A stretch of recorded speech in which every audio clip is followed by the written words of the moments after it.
Masechet Baba Mesia Daf Non Aleph. The Mishnah said, Ad matam mutar lahachazir. If someone was overcharged, then they can come back and complain. If it was 1/6, they can come back and they can say, give me the money back, the overcharge. I want that money back. Or, according to some, they can also cancel the entire sale if they want. However, there is a time limit, right? How long does he have to cancel it? The time it would take to go and show a merchant or show a relative and say, listen, I just bought this hammer here for $10. You're going to say, what? You paid $10, it's only worth $5. Okay, then you can go back and complain. However, let's say that's 1 hour. If after 1 hour passes and he doesn't complain, that's it. The window of opportunity closes. Amar Rav Nachman, lo shanu ela lokeach aval mocher le'olam hozer. Rav Nachman says that only applies to a buyer. However, a seller can return any time forever if he was paid too little. Right? I sold this thing and it was worth a lot more, and I realize even after many days, I can go back to the buyer and says, listen, you underpaid and you have to pay me the rest of it, or cancel the sale. Okay, we're going to see the reason why in a couple of minutes, why there's a difference between a buyer and a seller. Nema mesaya le'chazru ledivrei chachamim. Let's try to bring a proof for Rav Nachman from our very Mishnah, the second half of our Mishnah that talked about the bitarfon. He came and said, listen, the amount of overcharging is not 1/6, it's rather 1/3. And when he said that, the merchants of Lod were so happy because now they can overcharge more, and it'll still be a valid sale. But then he said, it's going to be all day. The window of opportunity is all day long. And then they said, forget it. They went back to the Chachamim. So that point that they went back to Chachamim, that seems to support Rav Nachman. Because if you say, like Rav Nachman, that a seller can complain anytime forever, so the Tagrei Lod, the merchants of Lod, they were sellers. So this law does not affect them. The difference between 1 hour and 12 hours, let's say all day long is 12 hours. So that won't affect them because they can return any time. It only affects the buyer. And so beforehand, when they were following Chachamim, they thought that the window of opportunity was 1 hour. Then the bitarfon said, okay, you go from a 1/6 to 1/3. That's good. They like that. And it was still an hour. But then the bitarfon came and said, instead of 1 hour, your buyers have all day long to come and return the item. They said, forget about it. That's going to benefit our buyers. That's going to hurt our bottom line, right? We'd rather be the overcharge amount be just 1/6, but they only have 1 hour, and then that's it. And then it's a final sale. So that makes sense why they went back to Chachamim. They'd rather have 1/6 as the margin and only 1 hour as the window of return. However, if you say the law for a buyer and a seller is the same, the window of opportunity is the same, whatever it is, that it's equal, then just like the rabbi said that for buyer they have window opportunity for 1 hour, so to the seller. And then when the bitarfon says all day, although that's better for the buyer, now he has all day, it's also better for the seller, and they are sellers. So now, in case anyone ever underpays, they have all day long to come and get their money back. So that should be an equal, the equal benefit and equal detraction. So they should still follow the bitarfon because he at least went from a 1/6 to 1/3, and the window of opportunity helps them as much as it hurts them. So why this is a proof. The fact that they went back to Chachamim and didn't keep with the bitarfon, that's a proof that Rav Nachman is right, isn't it? And we say not necessarily. These are professional merchants here in Lod. They're not going to make an error and sell something that was worth 6 that they're going to sell it for 5. They know the price. They're good negotiators. They're not going to make a mistake like that. So they don't care about the window of opportunity for the seller, right? If you say, as the seller, you can go from being 1 hour to all day. They said they don't care. We don't make mistakes like that. We're never going to undercharge someone. But if for the buyer, these are unsuspecting buyers. These are tourists. They don't know what they're doing. So for those people, we want to be able to overcharge them, and we want to give them the smaller window of opportunity. That helps us much more. We don't make mistakes in any case, and so it's possible to explain the Mishnah not according to Rav Nachman. It's not a proof against Rav Nachman, because you can also still explain the Mishnah. The Mishnah can explain either way. So anyway, that's what Rav Nachman said. And that was a story in which Rav Nachman actually ruled according to his own opinion. The landlord of Rami Bar Chama, one of the great sages, contemporary Chevruta, and brother-in-law of Rava, both of their teachers was Rav Chisda. They both married the daughter of Rav Chisda, one after the other. Anyway, Rami Bar Chama, his landlord sold a donkey, and he made a mistake on the price. The donkey was worth 60. He should have gotten 60, but he charged only 50, and so he felt bad. Rabbi Chama sees his landlord. He comes home. He sees him sad. Says, "What happened? Why are you sad?" I sold my donkey and I made a mistake. I only got 50. I could have gotten 60. He says, "Oh, you can go back and you can go back on the sale. You can go get that money back." But Rabbi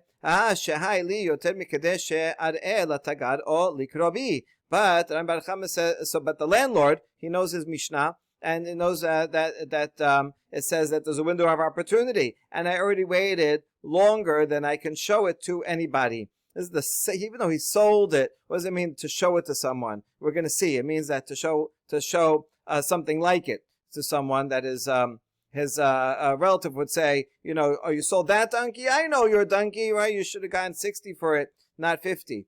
So I already waited longer than that would take. So that's it. Now the sale is final. So they sent this question to Rav Nachman for a ruling. Rav Nachman applies this ruling that we just saw before. This might be the original context of his ruling in this case. He said that window of opportunity closes only for a buyer. He has 1 hour to go and check. But a seller, he can get his money back forever. And so that's fine. Go ahead and go to that buyer and get your money, get that other $10 that you're losing out on. What's the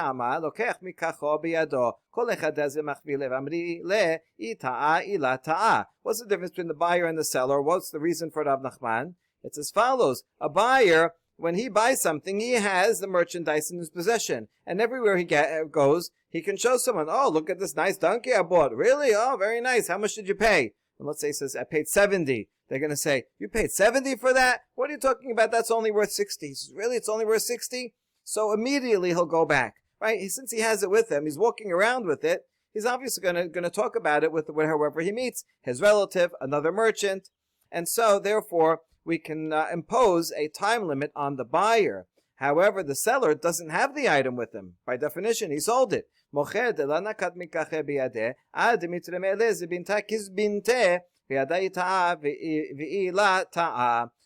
the seller does not have the item in his hand, so he has to wait until he happens to see another item just like the thing he sold. Right? He'll come and see his friend eventually. His friend says he has a donkey. Oh, that donkey, it's the same size, just like the donkey I sold. How much did you sell it for? Oh, 50. You sold yours for 50. This one is worth 60. He says, oh, well, if that's worth, mine is also worth 60. So, but he's not going to realize right away because he's not walking around with it to start up a conversation with everybody. He's not going to run to someone and look around for a donkey like his, so he won't realize till for a long time. Therefore, Rav Nachman says it makes sense that a seller should not have a window of opportunity. A buyer, listen, you have an hour. That should be sufficient for you to realize that you were overcharged. Another story. This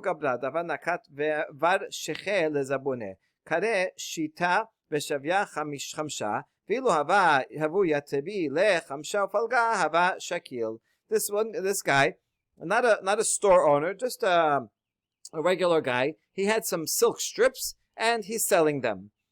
And now he's saying, I'll sell these for 6 ma'ah. Now really they're only worth 5. But then he also said, listen, I'm selling it for 6. If you'll give me $5.50, I'll sell it to you right now. That way, he's a good salesman, right? He says, really worth 6. For you, $5.50, right? I'll sell it to you right now. Atu Gabrav Amar, Yahibna lechamsha palga, havya mechila. Aten le shita ve'et be'e ledina. So a buyer came along, and this is a very smart buyer. Listen to his logic. He says, listen, if I give him 550, then it's an overcharge, because I know that it's really worth 5. If I give him 550, that's less than 1/6. It's only 1/10 of an overcharge. And then that's it. The sale is going to be final. I won't be able to get the money back from him. You know what I'm going to do? I'm going to offer to pay even more. It's worth it for me. I'll pay 6, and then I'll come to court and I'll say, oh, look, he overcharged me by more than 1/6, right? If I pay 6 instead of 5, that's 1/5 of a difference, which is more than 1/6, and then I can get the entire ma'ah back. He doesn't want the sale canceled. He wants the item, but right, ironically, by paying 6, he can get one back. If he pays 550, he won't be able to get anything back. So that's what he did. So he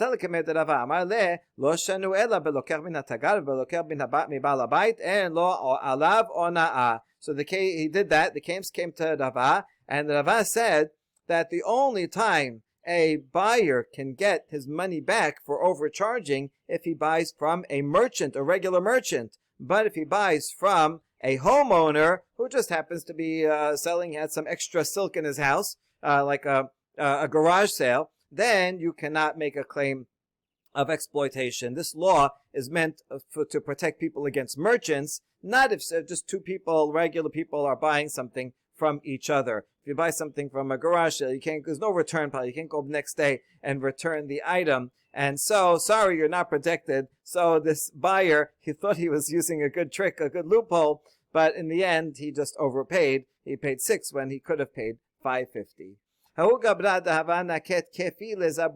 Another story that's almost exactly similar.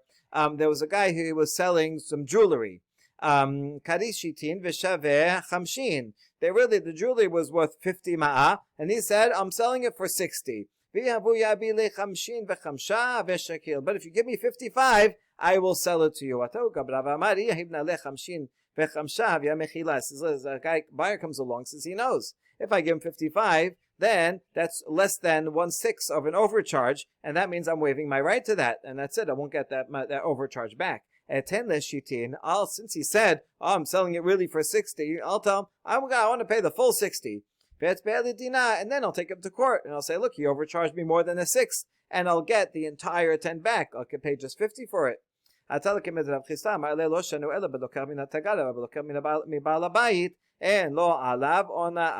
case came to Rav Chisda, and he said, no, this getting your money back for overcharging only applies to someone who buys from a merchant, but you didn't buy from a merchant, you bought from just a regular homeowner, and therefore the law of ona'ah does not apply. Sorry, you don't get your money back. When these other colleagues heard about this ruling of Rav Chisda, they said, Yishar kochacha, right? Correct. You ruled correctly. This is true. It only applies to a store, but not to a merchant, but not to a homeowner. Hold on, we have a challenge against this entire ruling from the next Mishnah, which says that just like ona'ah applies to hedjot, means a regular person, a lay person, so to it also applies to a merchant. That means it applies to both. What's hedman hedjot? La balabait. What's hedjot? Is it not just a regular homeowner who's just selling some stuff from his home? Amar Rav Chisda besadriyata v'amane tashmishte teyakire ale la mezaben lehu ilav bedame yetere. So Rav Chisda explains, when the Mishnah says hedjot, that's if a homeowner is selling these vessels and selling these garments that the homeowner makes. Sometimes people in their home, they would sew socks and little garments and stuff for sale. So even though they're not officially a store, it's not a merchant, but these things are actually made, they're sewn, manufactured for sale, so therefore ona'ah does apply to them. When Rav Chisda had made this ruling that it does not apply to homeowners, that's when the homeowner is selling his own personal garment, vessels or garments that are his personal use. And, usually, normally he needs them, but now he's strapped for cash. He needs some extra money. He gets his He gets a sweater, he gets a hammer, things that are his own, and he's selling them. Since he's selling them to get the extra money that he needs, so he can ask any price that he wants, even if it's worth a little more than the market price. He's not a market person. He's not a merchant that he has to stick to the regular market price. But this is a personal thing that is significant to him, is worth a lot for him, and he needs the money. And so if someone's willing to pay a little more for it, then the sale is valid. You have to remember, it was before an age of mass manufacturing, where each item was was unique, right? There is no other hammer or sweater precisely like this, so he's giving up on something, and that's valuable to him. So he's only wants to sell it if he can get some good money for it, but he's not subject to the restrictions that would be for a merchant or for someone manufacturing little trinkets and things to sell, even if it's from his home. That's still considered like a merchant. Now we get to that Mishnah. So first of all, whether it's a buyer or a seller, the law of ona'ah applies. Not only if someone overpays when they buy something, that they can come back. Also, if a seller gets underpaid, also they can come and complain and get their money back. As we just said, the ona'ah applies to a layperson and also to a merchant. Although to a layperson might be just to a layperson who is selling that item, even if they're not a professional merchant, but they're in it for business, not just selling personal items. The Biuda Omed and ona'ah la tagad. The Biuda disagrees and says, no, there's no overcharging for a merchant. And we'll talk more about his opinion. Whoever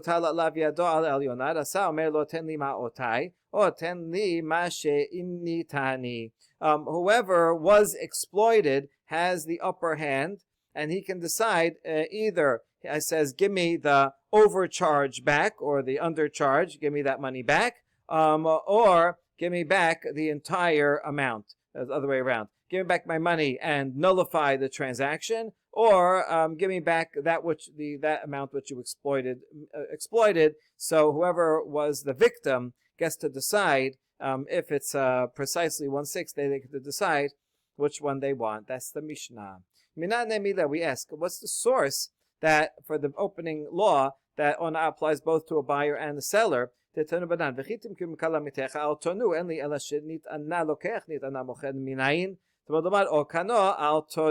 it's explicit pasuk. The Braita says that if you buy something for your friend, do not exploit them. So that means do not exploit the buyer. So the buyer can be exploited. So that's a warning to the seller. Okay. So, but now I know that. But what about the seller? How do I know that he also cannot be exploited? Or kano, if you buy something, then as the buyer, do not exploit the seller. So you see that there's a prohibition both ways. Now why do I need both? Can I learn one from the other?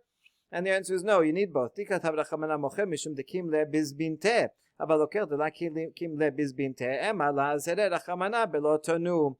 only said that a seller cannot exploit buyers, that's because sellers, they know their merchandise, that they're in the market. They're in the market for that. They know how much their stuff is worth.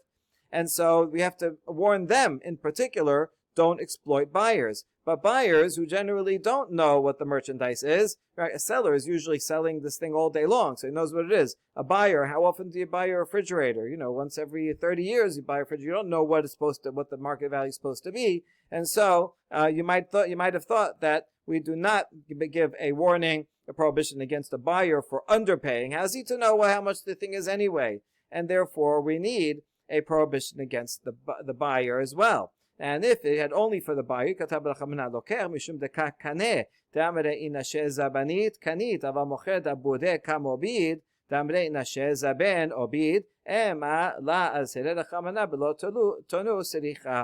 had prohibition against the buyer not to exploit, I would say that's because the buyer is always gets a benefit. It's always better to be a buyer than a seller. Why? As a folk saying says, if you bought, you acquired something. A buyer walks away from a deal, and before he didn't have a sweater, now he has a sweater. He's so happy he has a sweater. He can buy, he can use it, And even if he overpaid a little, whatever, right? He's happy that he has a sweater. He got something tangible that he can really use out of the deal.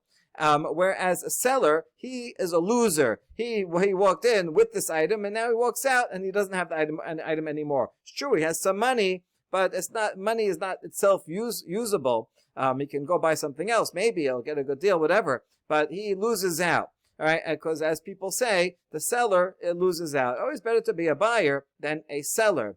And so therefore, I might have thought that the prohibition against exploiting applies only to the buyer. The buyer is in the upper hand. He's the one that's coming out ahead of a deal by acquiring something. So we have to tell the buyer, listen, to make sure to pay a full amount, don't underpay. But the seller, who's in any case losing the item, maybe he is allowed to exploit and overcharge. And so therefore the Torah has to say, no, both ways. A seller, even though he's losing the item, nevertheless, he still cannot overcharge for it. He has to sell it for the right price. And so you see, it applies both ways.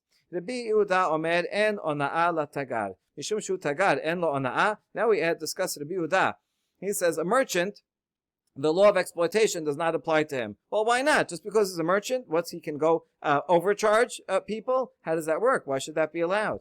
Amar Rav Nachman Amar betagar safsar shanu ma'itama meda yada zebinte kama shavya v'achule achil gabe v'hayda zabenachi mishum de'it ramya le zebinta achariti. So Rav explains that what we mean by this is that there's no exploitation against a merchant. If a merchant sell something for too little, then the merchant cannot get his money back. Right? He had something that was worth 60. He sold it for 50. That's it. He doesn't get his money back. Now, why? Because we're not talking about just any merchant. We're talking about a merchant who's a broker. He's a trader, and so he knows the value of it. And if he's doing this, he's doing it on purpose. Why would he sell something for less than the value on purpose? Well, so see, he knows the value of what it's worth, and he waives that amount. Why would he do that? Because he has another deal right next door and he needs some cash for it. So it could be he has this item for 60 and he sees a deal, right, that he can get, but he needs the cash. So he'd be willing to sell it for 50, knowing that this is less than the market price, and so that he can get that 50 and go invest in something that's going to be even more profitable for him. Sometimes a trader does that, right? He's got to move these goods even at a sale, even at lower than cost, that to make room so he can bring in these other goods and make a better deal out of it. So therefore a merchant cannot claim, oh, I was underpaid. No, he can't do that. Okay, we ask about this. But, well, in this case, if let's say the merchant comes and says, I want my money back, that means that he didn't waive it, right? You gave me a scenario where the merchant decided he wants to waive the extra. But that's only if he agrees to waive the extra. If he's coming and saying, hey, you only paid 50, it was worth 60, I want my money back, then he doesn't waive it. So then it should apply to a merchant. Rav Ashi Amar, Mai en tagar ona'a enor betorat ona'a shafilu pachot mikdei ona'a chozer. Rav Ashi interprets this line of Rav Yehuda in the opposite direction totally. What do you mean that there's no ona'a for a merchant? That he doesn't have the law of ona'a, meaning that for a buyer, if it's up to a sixth that he overcharged, then he loses out. That's it. He can't get the money back. But for a merchant, he gets more protection. And even less than 1/6. If someone comes and pays, so it was worth 60, someone comes and pays 59, the merchant doesn't have the limitation of ona'ah, that only a 6 he can get back. Even 1/60th, he can come and get that money back. Oh, you underpaid by $1. I need that dollar back. Now, what's the reasoning behind this law? The idea is that a merchant, a regular seller, this is his livelihood. And if he went and sold, 100 items, always lower than cost, he's going to go out of business right away. So even a small loss in his margin repeated, he's going to lose out all of his income. He's going to have to close up his business. So he has a right to get that money back. However, a buyer, I'm buying 1 cup of coffee. So if I overpay by $3 on this 1 cup of coffee, it's not going to bankrupt me. Okay, so I overpaid for something, but I'm only buying 1 of them. And therefore, a merchant seller needs more protection than a casual buyer. Tanya kevated Rav Nachman. Rabbi Yehuda Omer, Tagad en lo ona'ah mipnei shehu baki. But now we have a braita that supports Rav Nachman, the first opinion, because in this braita, Rabbi Yehuda says that a merchant, the law of ona'ah does not apply to him because he's an expert. See, what do you mean because he's an expert? Well, that fits with what Rav Nachman, name of Rav, that it does not apply to an expert because he knows how much it's worth. It doesn't mean that you're the store owner and you sold for less than the proper amount. That doesn't make sense. If you're an expert, and therefore if you sold for less the amount, it must be that you knew what you were doing and you decided to put this on sale because you wanted the money to invest in something else, or whatever reason, and therefore the law of exploitation applies only to a buyer. He's protected, but a merchant seller is not protected by the law. Mi shehutal alav yado al ha'elyona. Then the Mishnah said that whoever is exploited he has the upper hand. We ask, Mane matnitin la Rabbi Natan ve'la Rabbi Yehuda Nasi. Who is the author of the Mishnah? It can't be Rabbi Natan or Rabbi Yehuda Nasi. Their opinions were quoted on a braita at the end of the daf yesterday. Over there, Rabbi Natan said that less than 1/6, this sale is final. If it's 1/6 exactly, then it's canceled. If it's more than 1/6, it's canceled. And if it's exactly 1/6, then he gets the amount of overcharge back. Rabbi Yehuda Nasi says that the hand of the seller he gets the upper hand. And if it's exactly 1/6, then he can decide if he wants the overcharge back or if he wants it canceled altogether. So now this Mishnah does not fit with either opinion. Let's see why. Binatan matnitin katane rasa ubraita la katani rasa. Our Mishnah says whoever is exploited, he has the upper hand to choose if he wants to cancel it altogether or only get the overcharge amount back. But Binatan did not give a choice. He said if it's 1/6, then he can ask for the overcharge back, but cannot cancel. So it doesn't fit with Binatan. It can't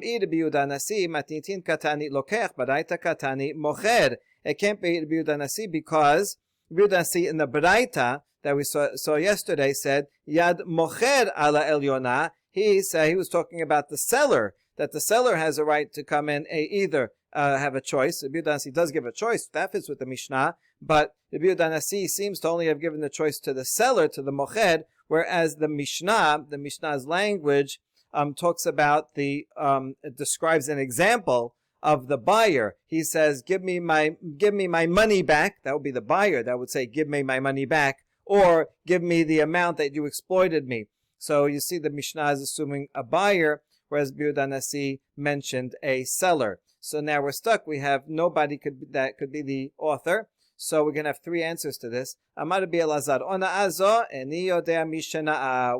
Rabbi Elazar says, you're right, this is a third opinion. This Mishnah of ona'ah I don't know who said it. You're right, it's not Rabbi Natan, it's not Rabbi Yehuda Nasi, it's someone else. Rabba amar leolam Rabbi Natan hi. Utenei nami b'baraita rasa. Rabba said, no, I can reconcile it. And even though in the Braita it didn't say so, we have to fix the language of the Braita. It must be that according to Rabbi Natan, if it's exactly 1/6, then the Ratza, if he wants, you can read it even without changing the language too much, because Rabbi Natan said it this way: ona'ah less than 1/6, it's a final sale. More than 1/6, batel mekach. And so when he says exactly 1/6, maybe he means not only do you have a choice of batel mekach, but if he wants, he has an additional choice that he can keep the sale but get the amount of overcharge back. So all right, so we can reword the Braita or re-understand it. to fit Rabbi Natan. Rava Amar Leolam Rabbi Yehuda Nasihi Umay Deshiyer B'Matitin Kamefresh B'Braita. Amar Rav Asher Daikanami Dekatani Echad Lokeh V'Echad Mocher Mefresh Le'la Lokech Shemamina Shiureh Shayireh LaMocher Shemamina. So Rava says it could actually be this Mishnah could be Rabbi Yehuda Nasi, and what is left out in the Mishnah, the Braita completes. In other words, the Mishnah gave an example of a buyer, but the Braita gives an example of the seller. But when Rabbi Yehuda Nasi said in the Braita, Yad Mocher Elyona, it was just giving example. If the seller is the one who was exploited, then he has the choice. If it's the buyer, then he would have the choice. He just gives one example. The Mishnah gives one example, and the Braita gives another example. They're not contradictory. They are complementary. And Rav Asher says that actually makes sense, that reading. Because the beginning of our Mishnah says both the buyer and the seller. Both the law of ona'ah applies to both of them. And so then when it goes on at the end of the Mishnah, it explains the example. It chooses only the example of a buyer. And so you're right. It makes sense that it just left out the Mishnah doesn't have to bring every single possible example. It only gave the example of a buyer, but really it would apply to a seller also. And so you see the Mishnah could be the opinion of Rabbi Yehuda Hanasi. Itmar, Hamer l'chavero amenat she'en lecha alai ona'ah. Rav amar yesh lo alav ona'ah, u'shmuel amar en lo alav ona'ah. So we have machloket. Someone says, listen, I'm going to sell you this thing on condition that you will have no claim of ona'ah against me. If you go find out later that I overcharged you, you cannot come back and cancel the sale or get your money back. That's the condition of the sale. Does that condition work? Is it valid? Rav says that there is still ona'ah. The condition is invalid. The sale goes through, and if you overcharged, the buyer can come back and say you overcharged me, and he can still claim it. We ignore the condition. Shmuel, however, says that there is no ona'ah. If you made a condition, so you agreed to waive your right to sue if there is exploitation, so therefore the condition works and you cannot sue. We're going to propose that this machloket of Amoraim is parallel to a machloket between two Tanaim in the following Beraita about marriage. The Tanya, Hameli shahareat mikodeshet li'amenat she'en lach alai she'er kesut ve'ona. Harezo mikodeshet utno batel dibre Rabbi Meir. Rabbi Yehuda omer bedavar shebemamon tenao kayam. Beraita says, someone goes to him and says, behold, you are betrothed unto me on condition that I don't have to pay you for food or clothing. Ona has a number of definitions. It could be conjugal rights, which is not a monetary thing. If it means that, then it's not relevant to our discussion here because we're going to talk about davar shebemamon. But there are other opinions that ona means a perfume or jewelry or something monetary, or like food, clothing, shelter, something like that. Okay, let's assume that it's something that has a monetary value. So he says, I'll get married to you, right? Will you accept this ring and be mikudeshet to me on condition that I don't have to pay you anything? It is mikudeshet. It works. But the condition we ignore, according to the Meir, and he still has to pay for her food, her clothing, and her jewelry, and perfume, and other things.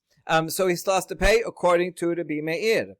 So it looks like Rav agrees with the Meir that if you make a condition, even though you made a condition, but it goes against the Torah, you ignore the condition, and the transaction goes through without the condition. Whereas Rabbi Yehuda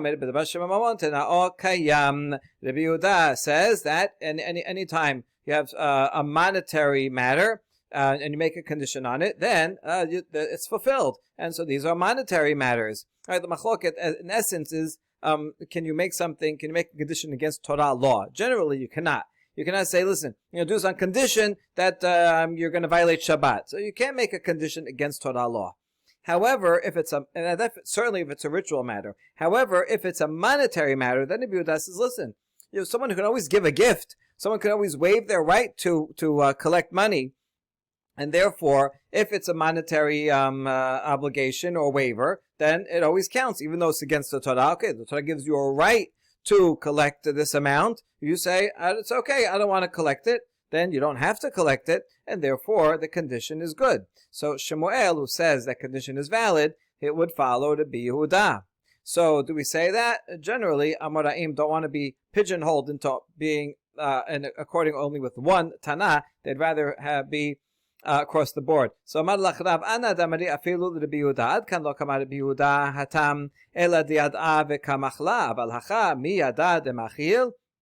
So Rav says I can accord even with Rabbi Yehuda. Rabbi Yehuda only said in the case of Kiddushin that it's upheld because she knows exactly what she is giving a waiver to, right? She understands food, clothing, whatever ona is, or let's just focus on food and clothing. That she says the ona is not included in here. So that those things, she knows how much that is and what that means. She's going to get her own food, her own clothing, so she knows exactly what she's waiving. There, Rabbi Yehuda says that it works. Whereas in this case, this is a general statement. He says, listen, this sale, if you have no exploitation. Now, he doesn't know that he will be exploited, right? That he will have to waive. It's just a kind of a generality. You go, sign up for skiing or something. You give a general waiver. Anything that happens, we're not responsible. Okay, you sign it without thinking.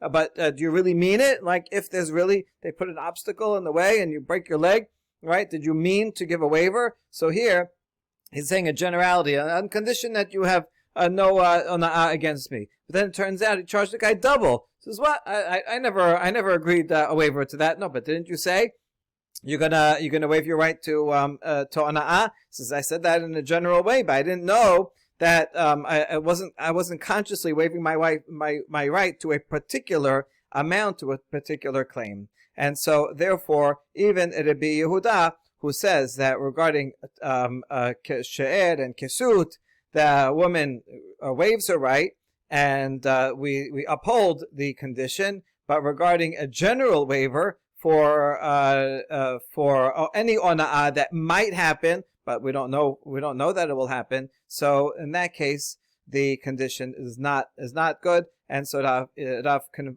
follow either opinion. And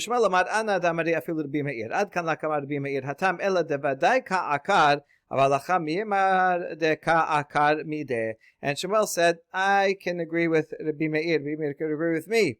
And Rabbi Meir only said in the case of Kiddushin that the condition is batel, because you're definitely going against the Torah law. The Torah says that a man has to provide for his wife she'er, kesut, and ona. You're definitely going against the Torah by saying the condition against it. So in that case, Rabbi Meir says the condition is invalid. But here, who said that it's going to go against the Torah? Maybe he won't overcharge him, and it'll be good. And so therefore, since it's not a definite abrogation of the Torah, even Rabbi Meir would agree with the position of Shemuel that the sale goes through and the condition is valid. Okay, now we have a clarification of Shemuel's opinion. Amar Rav Anan. לדידי מפרשלי מיני דרמו שמואל. האומר לחברו מנת שאין לך עלי הונאה, אין לו עליו הונאה. מנת שאין בו הונאה, הרי יש בו הונאה. Shemuel's language was very specific and exacting. And Rav Anan says, Shemuel explained this to me himself. If the one person, let's say the seller, says, on condition that you do not have a claim of ona'ah against me, then that condition works, and he can have no claim. He can have no claim because he said it in a subjective way that you will not make a claim against me. But if he says it in an objective language, on condition that there is no ona'ah, well, that doesn't make sense because there is actually ona'ah. I mean, if he does overcharge him, so there is ona'ah. So you can't say on condition that there is no ona'ah. So if he says that language, then the condition doesn't mean anything, and the buyer can come and claim, hey, you exploited me. Okay, now we have a challenge against Rav. Metibe. Hanoseh v'hanoten ba'amana. Fa'omer lechavero menat she'en lecha alai ona'ah, en lo alav ona'ah. But I think it's one case. It's not relevant to us. We're going to come back to it in a minute. Someone who buys and sells, amana means I'm giving it to a third party, like on consignment, right? Here, you sell this, and then you give me a portion of the profit. So if he's called amana, like I'm trusting you with this. So if he goes and sells it for much less than the amount, or much more than the amount, so there's no ona'ah here. I can't come to this middleman that I put it on consignment and said, oh, you're giving me back more than a 6, less than a 6. So no, it's like a partnership, and so I'm trusting you. Whatever price that you sell it at, and whatever agreement that they made, there's no ona'ah there. Now here's the part that's relevant for us. Someone who says to his friend, I'm going to sell this to you on condition that you do not claim ona'ah against me. Then there is no ona'ah. So this is a problem. Rav just explained that his opinion is, of course, according to Rabbi Meir, and even Rabbi Yehuda would agree with him. Well, if so, if everybody agrees with Rav, then who's the author of this baraita? There's nobody left. So this seems to contradict Rav's opinion, and Rav can't say, well, I hold like Rabbi Meir, this baraita is Rabbi Yehuda, because he just said Rabbi Yehuda agrees with him. So we have two answers. Amar Abaye machbarta Rav amar ke Rabbi Meir, Shmuel amar ke Rabbi Yehuda. Abaye says, no, it has to be that Rav does follow Rabbi Meir and only Rabbi Meir, and Shmuel follows Rabbi Yehuda. This baraita is the opinion of Rabbi Yehuda, and Rav, it's no problem for Rav because he follows Rabbi Meir. Okay, that's a simple answer. Rava amar la kashya kan bistam kan bimfaresh. Rava, however, says I can explain that Rav follows both Rabbi Meir and Rabbi Yehuda, and we're talking about two different cases. When Rav says that there is no ona'ah, that's a case where he made a general condition. Right? He says, listen, I'm selling you this thing on condition that you waive your right to any possible exploitation that should happen, but he didn't give a specific amount, and maybe he didn't exploit him at all. So in that case, the person says, yeah, I agree, but he's not waiving a specific amount, and therefore there is ona'ah. But here in this baraita, this is talking about a case where he specified exactly what. He says, listen, this item is only worth 100. I'm charging you 200. Right? Are you okay with that? I'll sell to you on condition that you don't come back with a claim. And I'm telling you specifically how much you're losing. I'm overcharging you by $100. And he says, that's okay. So if he says it explicitly, then there is no ana'ah. And Rav would agree with that. And so would the Tanaim agree with that. So we're talking about two different cases. And that explains it. And we have a baraita that, in fact, makes this distinction between stam and mefaresh. The Tanya, b'med b'mamurim b'stam, alva mefaresh mocher shamar lalokeh chefetz ze, sheni mocher lecha b'matayim yodeh ani bo she'eno shaveh ela maneh, al menat she'en lecha alai ona'ah, en lo alav ona'ah. When do we say that there is exploitation and you can get your money back? That's when you just make a general waiver, right? General waiver, it's 10 pages long. Yeah, you just whatever sign it. You don't really read it. So there, it's not, the condition is not valid and you can still sue. However, if you specify, for example, if a seller tells a buyer, this item that I'm selling you is worth for 200, you should know it's really only worth 100, right? You can go to a different store. You could buy it for 100. So I'll sell it to you for 200 on condition that you will not come back and cancel the sale. So in that case, if he agrees, then there's no claim because he waived it, right? And he says I could give him a gift. I agree. I'll give you a gift of 100. So then he can't take it back. And the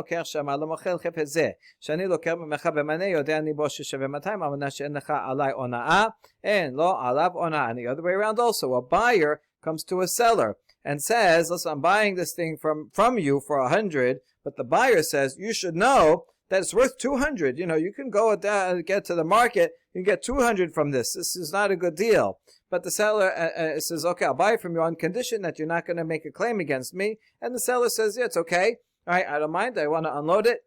I want to give it to you. So if he agrees to that specific amount that's stated, then there is no ona'ah. So you see that this distinction is, in fact, in the baraita itself, and so it makes sense that we could make that okimta and say that that baraita we just quoted is talking about a case where he explicitly said how much he is overcharging. Tenor banan hanoseh v'noten ba'amana hadeh lo yechashev et hara ba'amana v'et hayafeh b'shaveh. Ela o ze v'zeh ba'amana o ze v'zeh b'shaveh. The Baraita teaches that someone who does business on consignment, So let's say it's a whole mixture of goods, let's say apples, and some of them are good quality and some of them are bad quality. So you have to make the same deal for all of them. It's much easier to sell the good apples, right? There's going to always be a market, and the bad ones, it's going to be hard to sell. So what you're not allowed to do is say, listen, for the bad ones, that's consignment. If you sell them, you get a percentage, and I get a percentage. And the good ones, you have to sell at market value.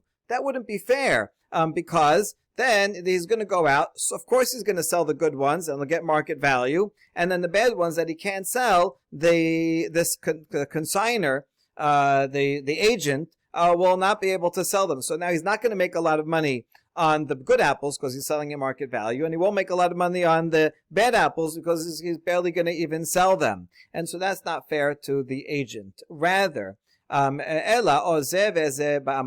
he has to say all of it. The good and the bad apples are going to be on consignment, and you get a percentage, and therefore he'll get a good percentage on the good apples, and because those for sure he'll sell, and then hopefully he'll sell the bad ones also, and he'll make whatever percentage. But it's fair, right? He'll take the upside on the good, and he'll eat the downside on the bad. Or you could say everything bishaveh, everything at market value. And that way, he won't be making so much money on the good ones because he's selling them at market value, but he has an opportunity to make some good money on the bad ones. Since the bad ones have a low market value, if he's able to get some extra money from that, make some extra sales from that, then he'll be able to get profit from the bad ones. So you have to make the same deal for all of the merchandise. Otherwise, it's not fair to that agent. V'noten lo sechar katef, sechar gamal, sechar pundak. And the wholesaler also has to give to the middleman agent who's working on consignment the hire of a porter to carry the stuff from the warehouse to wherever he is, and to carry the stuff and load it onto camels. The hire of a camel driver, and lodgings if he has to travel. While he's selling this, he's going to be taking it and selling it in some other city. So the owner, the wholesaler, has to pay for those expenses because these are just these are business expenses, and so the agent is working for the wholesaler, so the wholesaler should pay for these things. However, However, the wages of the agent, the wholesaler does not have to pay him wages because that's built into the deal. He already gave him his full wages in the amount that he will keep. Where does the wholesaler give to the agent his full wages? Right? Where do we see that come in? He gives an example that those who sell these inexpensive garments, so the agent gives him 4 extra ones for every 100 he sells. Right? That's the usual deal for selling those things, and so that the agent already gets his wages from that, so the wholesaler doesn't have to give any extra for that, but he does have to pay for the business expenses on the way. Baruch Adonai Leolam. Amen ve'amen.